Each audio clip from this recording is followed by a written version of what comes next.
Anita, over. Praise the Lord. Glad to see you all once again. Greetings to you all in the name and Savior of our Lord Jesus Christ. Thank you, Krena. Thank you, Brother Jawahar and Melrose and Sister Sheila, for having the trust and giving me another opportunity to share the word of God. May this message time be a blessing to you. Nice to see you all again. Okay, I'll just share the PowerPoint.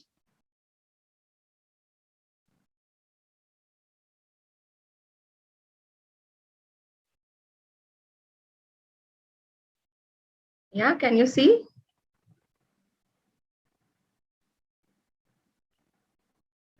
I'm not able to hear Krena. Yes, we can see. Okay. Okay, you make it as full screen, right? Yeah, sure. Oh, yes. Nice to read today. No, when I read this word, welcome Ablaze Youth, it was nice. Kim Shika and all the other youth this week, you all led the worship very beautifully, and it was a blessing. Yeah, the word ablaze itself, it's like, no, the youth is on fire these days. No, when the celebrities have stars and those are no heroine, hero name, our youth church has selected the name Ablaze, meaning we'll be on fire on the word of God. No, shining, bright, dazzling, flashing, whatever you want to give. So I pray that all the youth, wherever you are, like Krena said, wherever you all go, God bless you. And it is nice to see you all remaining firm and established in the word of God. Let's move on for today's session.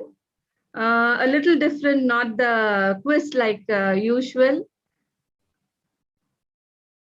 One second, why is this? Okay, sorry.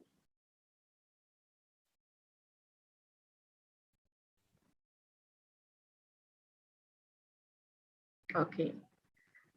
For today's small session, I think you have your Bible next to you. If you don't have your Bible in your hand, just take a moment, run and take your Bible and come. Don't take your parents' Bible.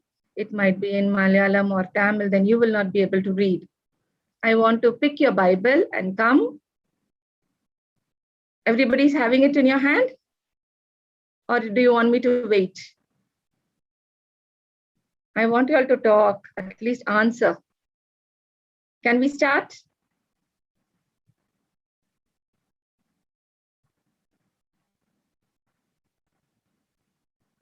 Okay, I will start. I just want, there are some pictures here like eyes, ears, heart, and mouth. Okay, I just want no Googler. We'll be sincere. This is God's time. Yeah, we will take the Bible and based on these words, eyes, ears, heart, and mouth. Yeah, I want you to pick a verse and just read it. Okay, suppose if you ask me, then I will tell, I will lift up my eyes unto the hills from whence cometh my help. Or ears, hear me, O Lord, I cry unto you, hearken unto me. Okay, heart, guard your heart diligently. Mouth, let no corrupted word or evil communication come out of your mouth. Okay, there are so many verses. So open your Bible. Maybe I'll give you another hint. Proverbs will be more easier. Okay, you can You just need everything or any one is fine. anyone. If you are fast Yeah, to I read, have you'll one be fine. for Yeah. I have one for the eyes. Yeah. One of my favorite, which is Psalms 119, 18, which says, "Open my eyes, Lord, that I may see the wonderful things in your law." Wonderful. Okay. Anybody else? I got one for the heart. Yeah. Psalms 19:14. Let the words of my mouth and the meditation of my heart be accepted in thy sight, O Lord, my strength and my redeemer. Amen. Okay. I've got one for eye and heart. Eye and heart together. Wonderful. Yeah. It's Job 17, verse 2. Are not mockers with me, and does not my eye dwell on their provocation? And for the heart, verse 4. For you have hidden their heart from understanding, therefore you will not exalt them. Good. Anybody else for ears? If you have got for eyes also, no problem. I want a few more verses. Auntie, I've got some mouth. Yeah. Proverbs 21:23. He who guards his mouth and his tongue guards his soul from trouble. Wow. Actually, today I plan to take only the message based on the power of the tongue. But while preparing, I don't know. I said more than the power of our own words, God's word is more powerful. So I shifted. If God willing, I want to share that message in the next time. Okay. Anybody for years? Nobody got for years? Yes, I have. Yeah. Okay, it's something similar. Luke chapter 8, verses 9. Okay. Oh, wait, Luke chapter 8.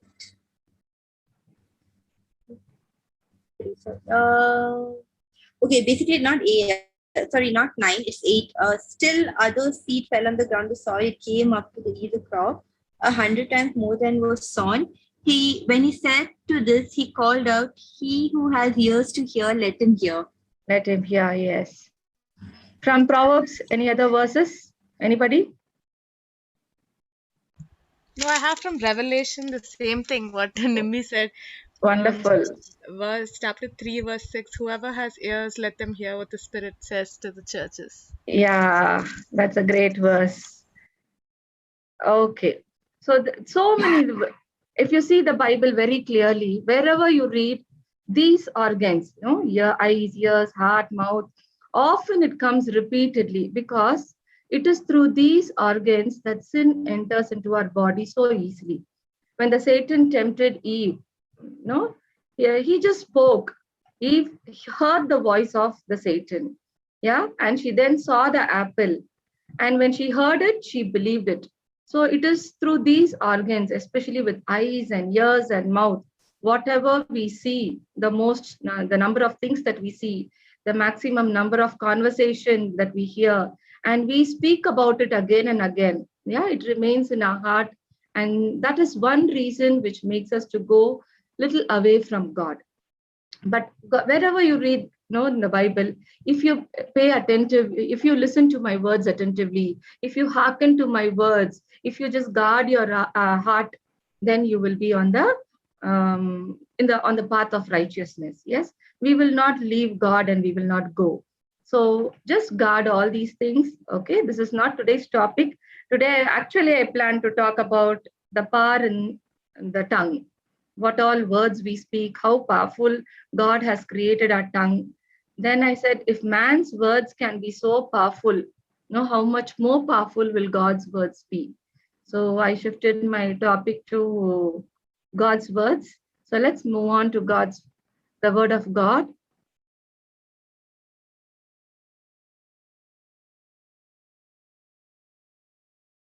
I don't know why my system is giving me trouble today. I'm not able to move.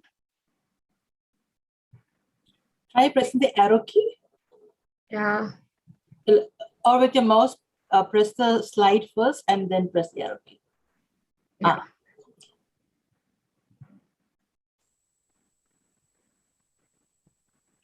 Okay. Today's message is a real secret, which I have learned maybe a few years back. Okay. How to activate the power from the word of God. We read a lot of word, every day. Without reading the word of God, we are not going out. We meditate on the word of God. We go to church, we hear a lot of the word of God. And in the youth meeting, we share. And especially this group of youth, you are really standing firm on the word of God. That's a happy thing. But sometimes when we pray, many a time we pray and our prayers are not answered, or we feel that God, there is a lot of delay. Why, Lord? We keep questioning God. How so many promises God has given us, and why these promises are not fulfilled in my life. We keep questioning God. So how to activate the power from the word of God? We believe, yes. And why is it not getting activated? Okay. When God created the whole world, how did he create? With his word. It is just word, by the power of word. He said, let there be light, and there was light. Let there be mountains and hills and valleys or trees, whatever it was, He just spoke the word and everything was formed, yeah, or created. But when he created man, how did that life come to man? What did he do when he created man? Through his breath.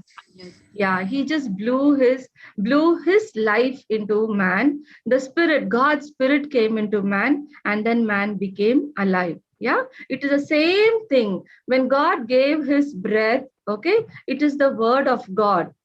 That is how the life came into, because when we see John 1:1, anybody remembers the verse John 1:1? And in the Lord. beginning was the Word, and the Word was with God, and the Word was Yeah, wonderful. In the beginning was the word was God, and the word was with God.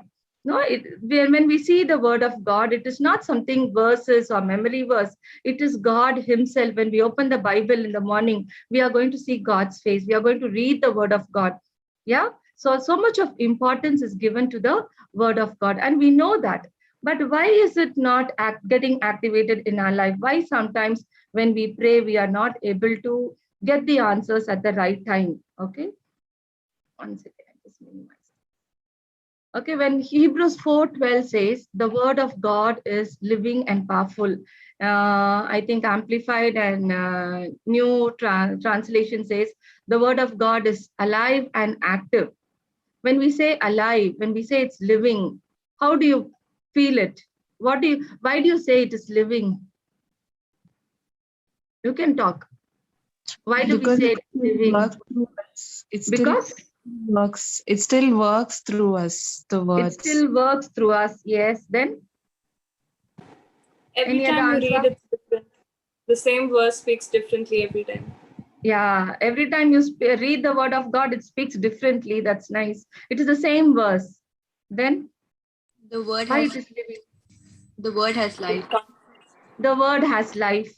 Yes. It comes some from more a living answers. God. One second. Come again. It comes from a living God. It comes from a living God.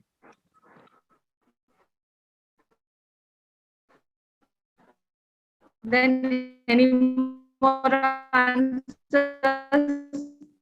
Don't feel bad. It can, but give me. Joel, Anish, so many names I saw. Adeline, why do you Guides us can't what- hear you? It guides us. There's a solution for each and every situation wherein it guides us throughout our life. Very good. It guides us. It gives us the counsel. It speaks to us. It communicates. It is alive. That is why we say the word of God is living. Every day it tells you something. Yeah, it helps you today whether it was Nimi who led the worship or Adlan who was sharing the word of God. Everybody said, Lord, you helped us to, Kimshika was also praying, Lord, you helped us to choose the right way. Yeah, we are able to make a choice because whenever we make some mistake, the word of God is telling you not to do, or some word is coming to your heart which says, no, this is not the right track. It gives us the counsel. That is why it is called as the living and a powerful God. It is alive and active. Okay, the next line says, it is sharper than any two-edged sword. Yeah, this is one secret which every one of you must know. If you know this secret, you can fight life's battle. It's going to just take your journey very easy. Okay, why it is called as a two-edged sword? No, if you see a sword, it has got only one side sharpened. Yeah, if you fight, you seen the warriors fighting, or we have seen so many pictures with sword. It's only one side sharpened. But God's word says it is a two-edged sword. Yeah, maybe if you have seen the master chef or some cookery things, competition, there are some knife which is sharpened on both the side. If it is not cutting on the other side, immediately the cook turns the other side and he uses it. Or if a woodcutter is cutting the wood, he'll be using one side, and if it is blunt, he'll turn to the other side for the work to get faster. That's a two-edged sword. But why is God referring that his word is a two-edged sword? No, in the Hebrew verse or the Jewish language, when you go down deep to the root, and if the literal translation is given from Hebrew, the two-edged sword is referred as two mouth. It is not two-edged sword, it is two mouth. Where One more question I want to ask you. Who created the entire universe? It is God. Is it God the Father or Jesus or the Holy Spirit? Three of them. Three of them, yeah. Everybody can answer, including teachers. Three of them, yes. The Trinity, all three of them. All three together, then? Some more answers I want. Is it God the Father or Jesus Christ? Was Jesus Christ there in the Old Testament or only from Matthew he's alive? He was always there. He was always there, okay. Okay. So was he there during creation time? John 1:1 says in the beginning was the word, and I think That is okay. Word was there. Word was there. I'm asking about when the world was created, when God said, "Let there be light." Who said, "Let there be light"? Did God the Father say, or did Jesus Christ say, or did the Holy Spirit work? God the Father. God the Father. Okay. Any more answer? Should be all three together. All three together. Then? It's written in Genesis that the Spirit of God was dwelling over the waters. So even the Spirit. Okay, it can be the Spirit. Okay. Now four different answers. It's all three. It's all three, but it's all three actually. Okay, I'll just give a clarity here because I learned it from a Bible teacher. So I just want to share it. Okay. So when it is a two-edged sword, okay, I told you it is two-mouthed. Okay. When God created heaven and earth, okay, God the Father is in spirit form. When God the Father wanted to create the world, or when he wanted the creation to come into being, he told the word to the Son, because in Colossians 1:16 we read, no, the world was created through him. It is by him it was created. So when God the Father told those words, Son, you give the word, let the world be created, or let there be light. Okay, God the Father pronounced those words, and it was Son Jesus. Okay, he was in the God being, and he pronounced the word. It was not God, it was Son who said the word, let there be light. That's why it said, God says, let there be light, let there be mountains be formed, let there be fowls in the air. It is Jesus who pronounced those words, and it came into being. But definitely all the three are at work. You see the second verse, the Spirit of the Lord was moving upon the water. The earth was in darkness. It had no shape, it was formless and void. Okay, all the three were working, but the word was pronounced by Jesus. Okay, only when the word was pronounced, the creation came into being. Okay, the division of soul and spirit, joint and marrow, that is a deeper doctrine, which when you grow up, maybe we will hear, or if time permits, maybe one of the youth meeting I can share. Okay, but today's word, I want to just share how to activate the word of God.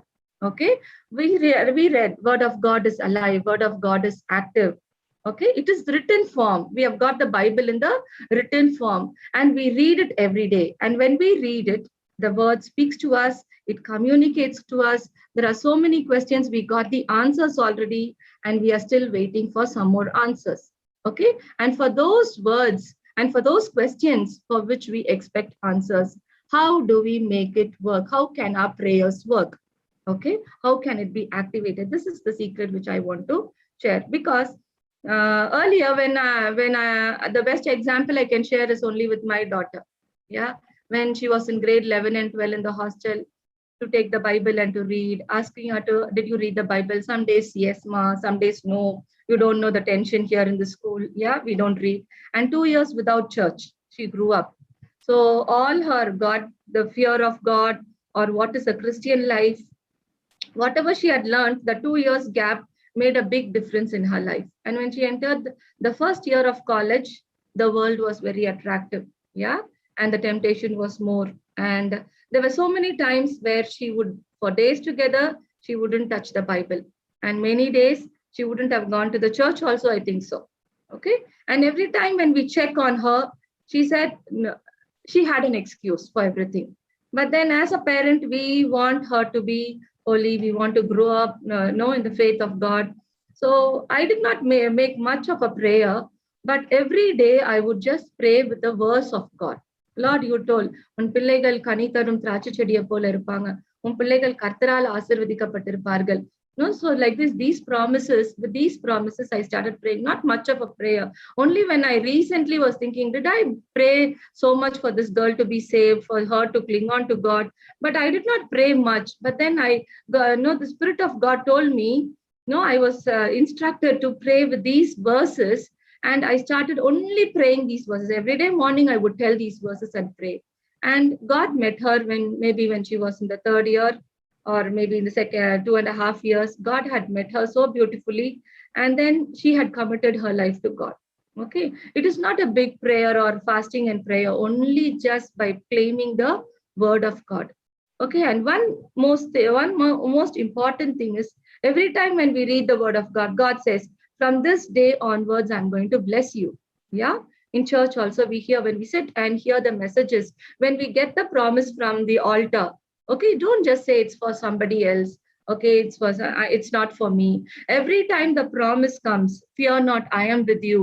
No, whatever you do, you're going to be prosperous. You just say amen and you believe it.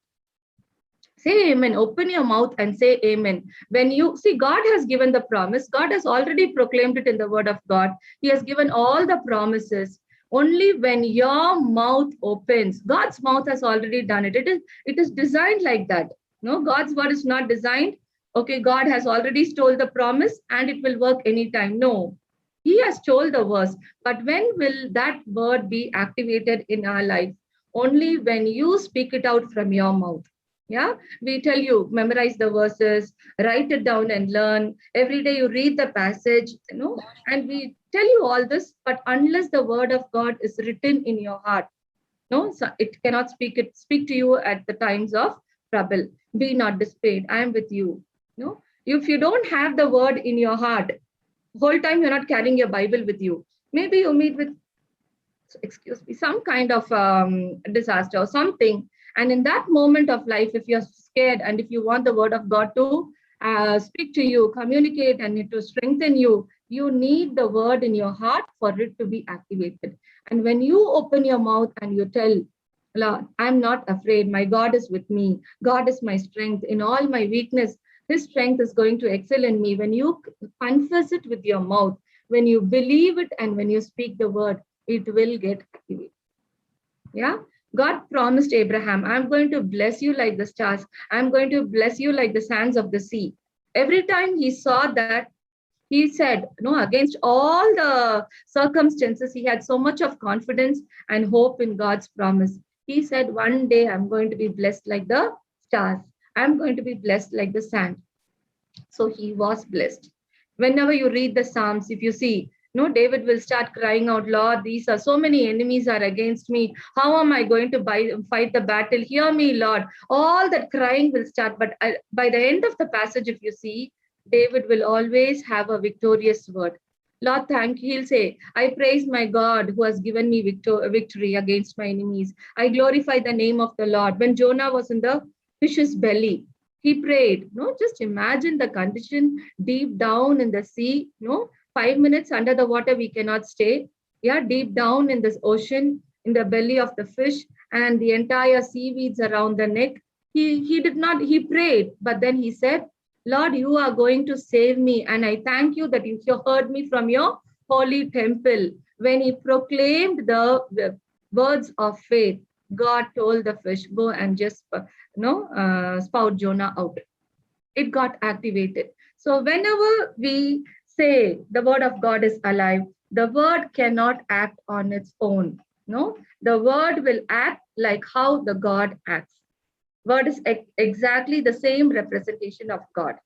I just want to tell you that there are few things which we should know about God. The word cannot act on its own. There are 7 characteristics when we talk about God and the word. Yeah.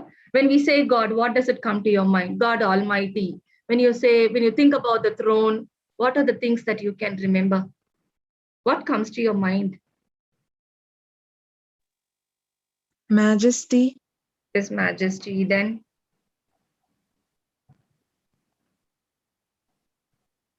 The throne, God, Jesus, Holy Spirit, heaven. Holy. Come on. Holy. Okay. When you think about God, God is holy God. Yeah. Every time the angels are singing, you are holy, holy, holy. No, he's so full of holiness. God is holy. But before going into this, I just want you to have a clear understanding about, suppose if I'm telling a man has lot of wealth, how do we define that man has got lot of wealth? When we say wealth, he's a rich man, how do we tell that? How do we define that? It's materialistically well His endowed. materialistic, yes, his house, the number of cars, his cash at bank and cash in hand, no, his properties, all these things put together, we call it as his assets. The same way, when we talk about God, these 7 characteristics, it is God. Yeah. So his holiness, and God is powerful. He is so powerful that he can create anything and he can destroy anything just of a moment. Yeah. And then he's a righteous God. He's a righteous judge.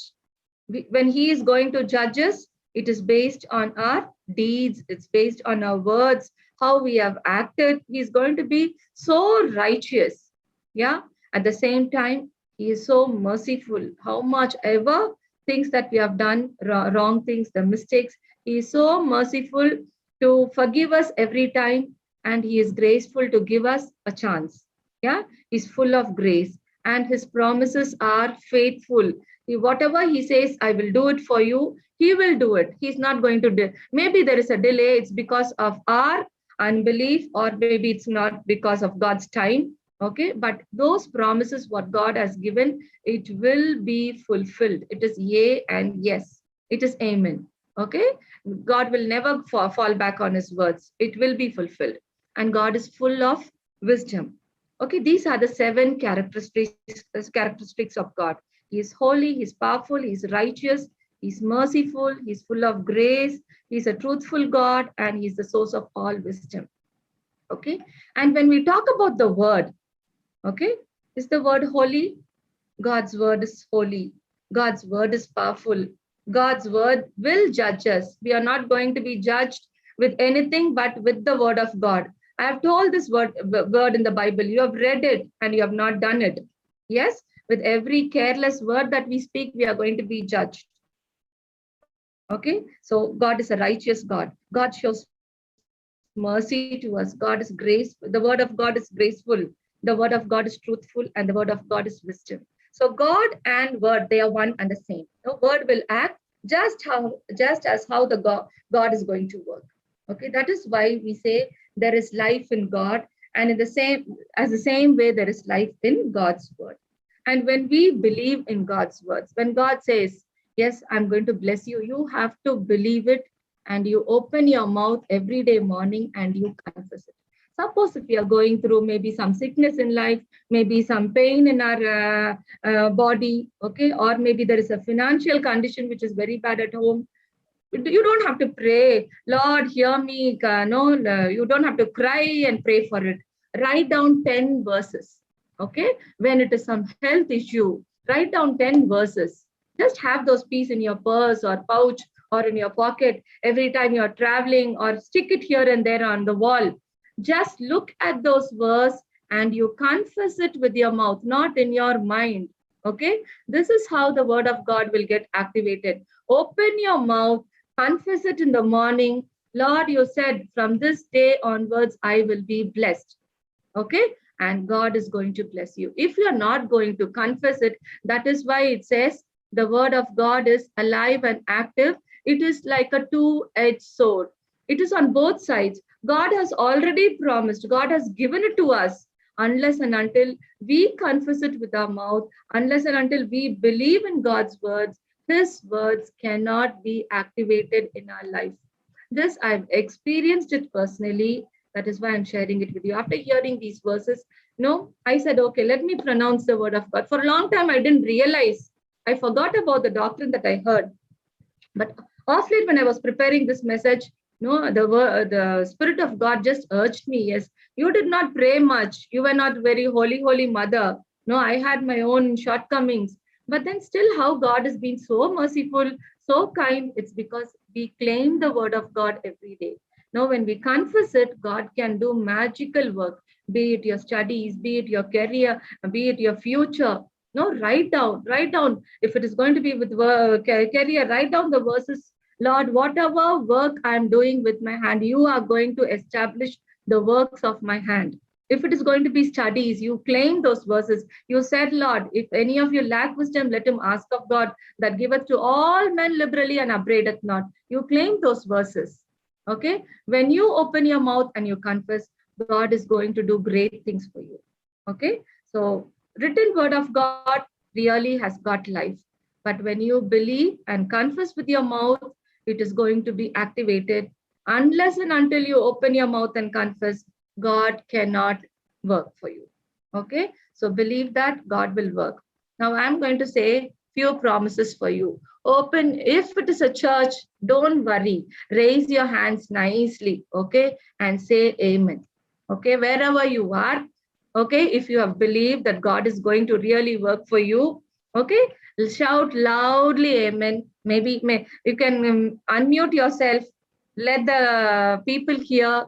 Yeah, let God hear that you have said amen to you. Okay, you will be happy and blessed, and it will be well with you. Amen.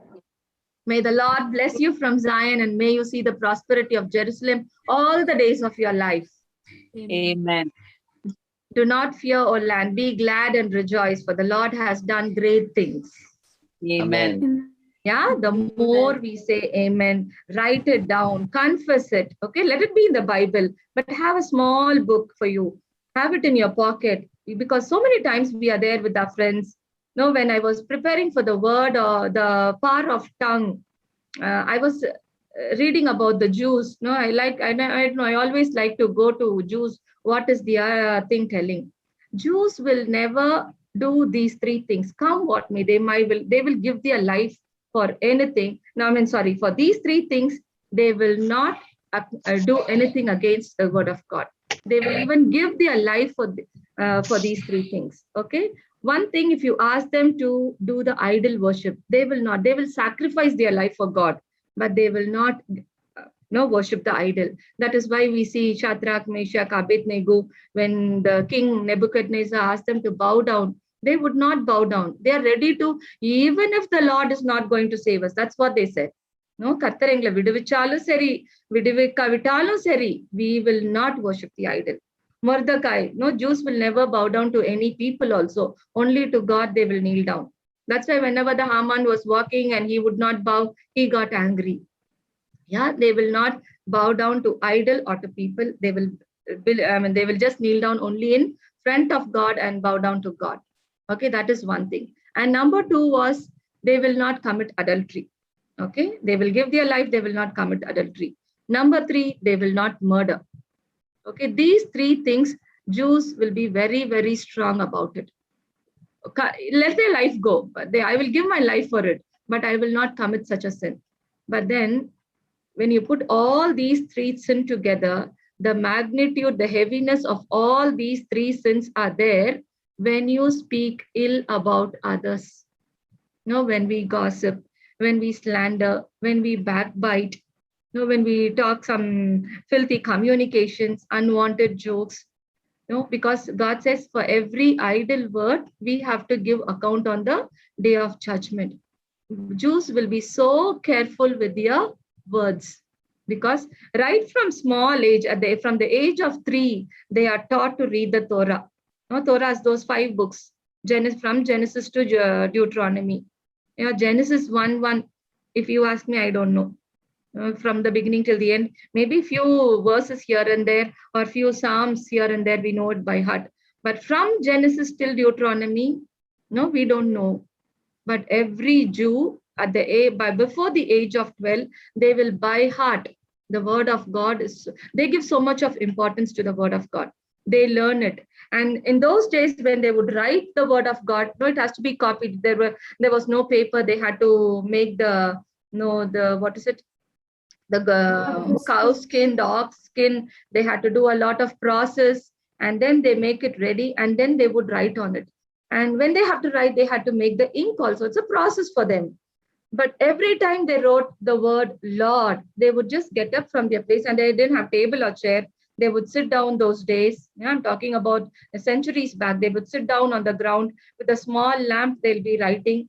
And every time they dip with the feather, they have to touch the ink. And when they bring it, if a drop of ink falls on the animal skin patch, on the scroll, they would just remove that scroll, tear it, and then they start it again right from the beginning. And every time they would write the word Lord, they would stand up and they would give the reverence for the name Lord, and then they would sit down. Okay, such was the reverence for the word of God. And now we have got it printed, we have got it in a nice Bible, no? And sometimes we use it like we don't have time, we just read whichever verse comes to us. No, let's give that reverence for God's word. Start writing down a small notebook, a mini notebook you put. Write down every day morning whenever you get the verses, one verse, write it down, by heart those verses, keep it in your pouch, wherever you are traveling. No, confess those words. Okay, and if it is for some challenge, you're going for an interview, write down those words and you pray, confess it, and you believe it. God will really do wonders in your life.